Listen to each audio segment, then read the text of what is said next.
today I'm going to take you for a paddle along another beautiful little creek.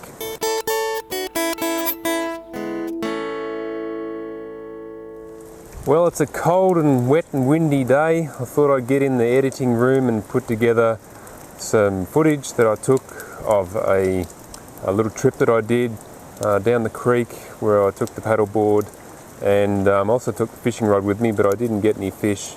But I had a good time looking at all the different types of birds and other little nice natural things that are out there on the water. So I hope you enjoy what I've put together, and I'll see you at the end of the episode.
One thing I always find amazing about waterways where you get a lot of old logs and trees that have fallen in from the edge is that as they rot down and they get the dirt trapped in them, you get the seed from the other trees that are alive land on the top, and then they sow down, so they sprout, and then they live off the nutrients in the bark of the old tree and tap into the water underneath, so they do really well, and you end up with numerous trees growing out of an old log for a few years. Like there's 1, 2, 3, 4, 5, 6, 7 I can see off this one log here, and but after a few years, or it might only be a couple of years because they grow pretty quick in the water, they die because I'll just get wind's blowing me around a bit, and then you end up with these dead sticks basically. So, and then another tree will sprout in the same spot, so it just perpetuates on and on and on. And they never rise to maturity, but it does make it look a bit nicer.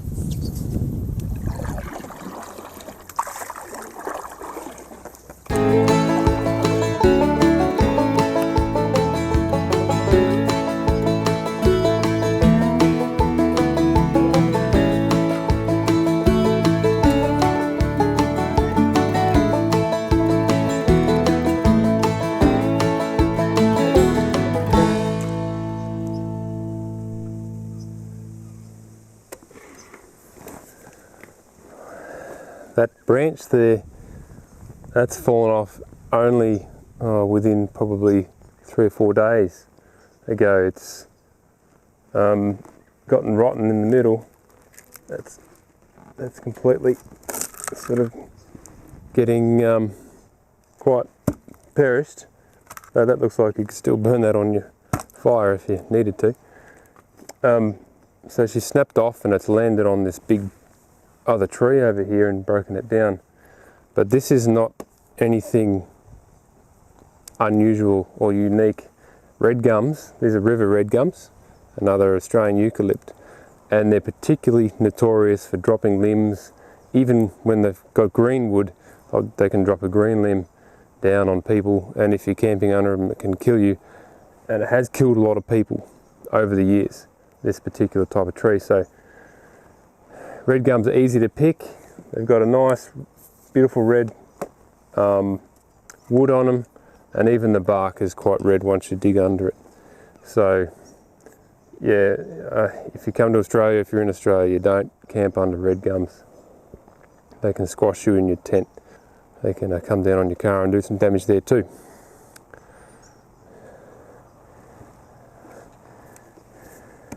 But it makes for good looking.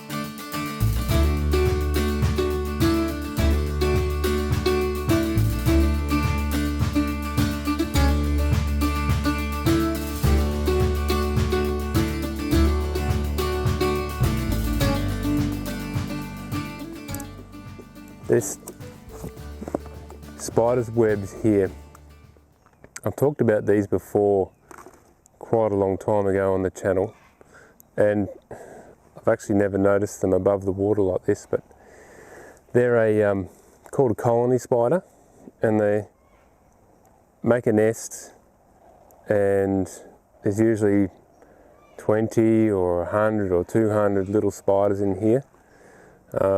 This one's extinct now. They only last a certain amount of time, probably less than, I don't think I've seen them last longer than 12 months actually, probably less than 6.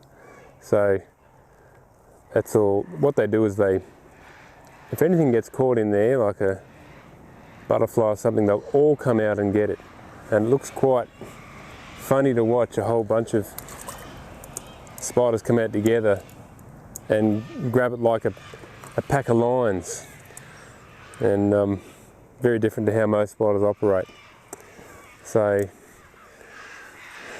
yeah, that's now had it, and there's nothing dangerous about it. I can actually pull it apart. And, oh, and hang on.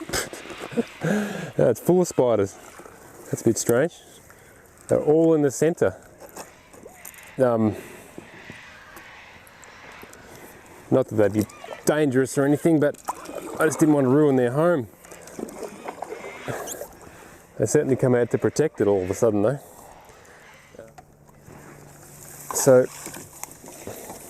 it's a bit difficult to manoeuvre myself on this stand-up paddleboard, but I'll see if I can get in there and give you a look at the spiders without getting tangled in this tree in the process.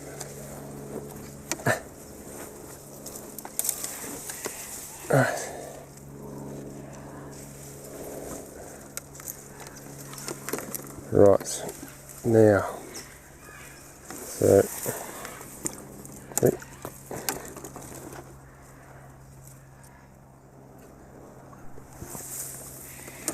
okay, give it a try. So in there, a whole bunch of little spiders. Well, they've gone deeper in there, they've all chickened off. I don't want to wreck their web or their nest, but anyway, they're in there, and it's amazing, they're just above the water. So, yeah, interesting.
So the Sulphur Cockatoo is a native Australian parrot. It's a large parrot and quite famous around the world. They're pure white with just a sulphur crest, and they're nice to see occasionally, but when you see them in big flocks, they're incredibly noisy. And they have this habit, like a lot of, or all the parrots do, is they've got to picket stuff to wear their beaks down because they keep growing. So cockies can be quite destructive on trees and other things, just to wear and gnaw down that beak. And there's been permits over the years given to farmers to clean them up and to get them off crops and stuff, because they just will dig up your entire crop of whatever you've planted. So they're both nice, but also a pain in the neck.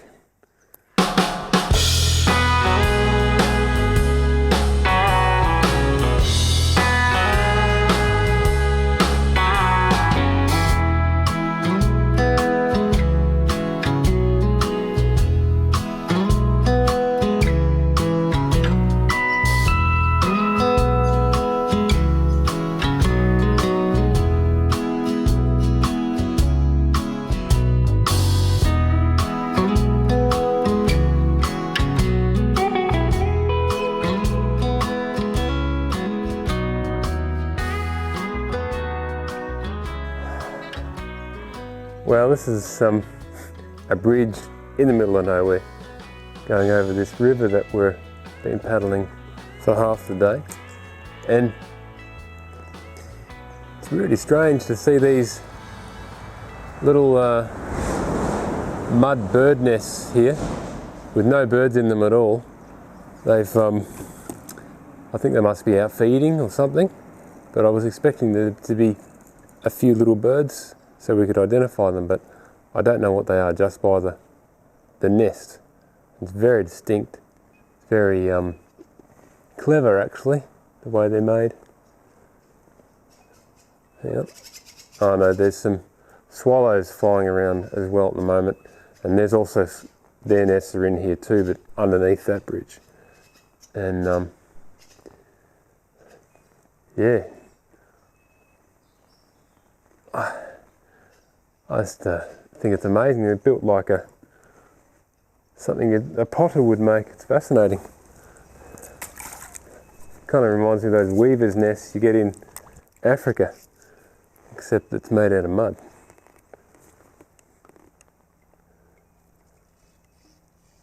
Amazing. See what else is under here. Oh, and these are also on the sheltered side. So this is the east side. No, so this is the north side. The other side's the south. And that's where often the wind blows from. So they've cleverly built their nests along the north side, because there's none on the other side. I've already been over there and had a look. But underneath, there's a few other nests of swallows, and there's some wasps' nests as well, some mud daubers, and a plethora of bird turds, which you'd expect.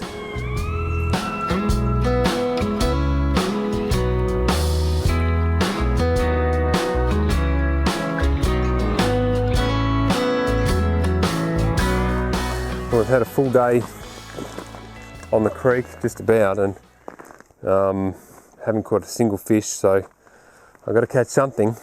This is the landing net. It's not designed for what I'm going to use it for, and that's just to take it through the water. There's a lot of activity on the water, and I just want to see what little fish and other things are in there, just as a matter of curiosity. See what we can get around these logs stuff.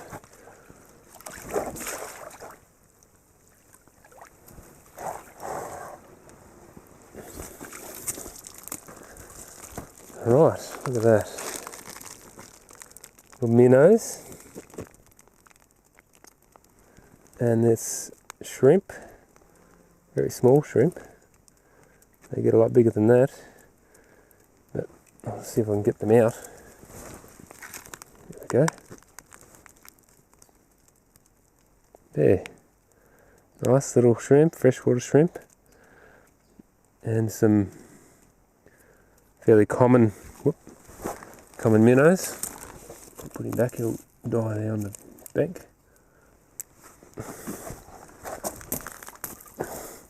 Try to get something else. We'll go over to some reeds and see what's there.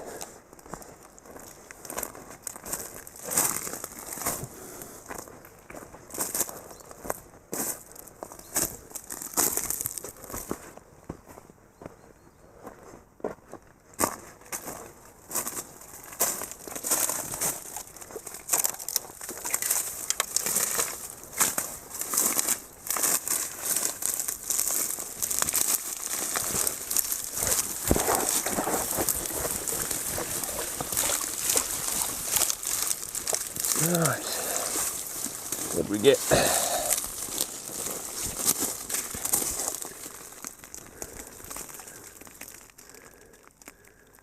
Much of the same, a lot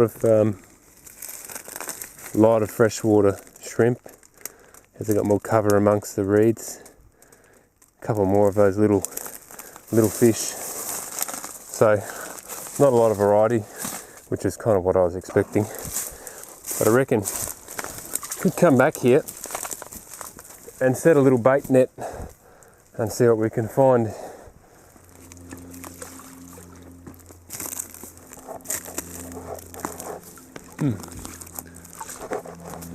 Just working my way around the roots of this fallen tree and up against the bank. You don't know what is going to be around there. There's all sorts of things getting cover from the bigger fish. At the end of the day, nothing wants to be eaten. It doesn't take many brains to figure out where to go to avoid that.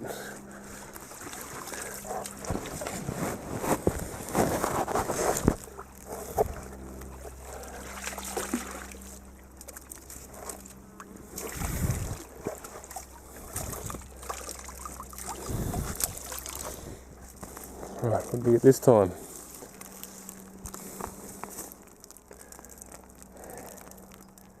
Oh, I got a little yabby this time. There we go. I've caught bigger ones on the channel before of these. I haven't seen one that little for quite a long time. So they're quite cute when they're small, aren't they? They try to bite you, but they can't. Well, thanks for watching once again. Hopefully we can get some more life around. There's a bit more water this year, so there should be some more different things to look at in the next few weeks. So I'll catch you on the next episode.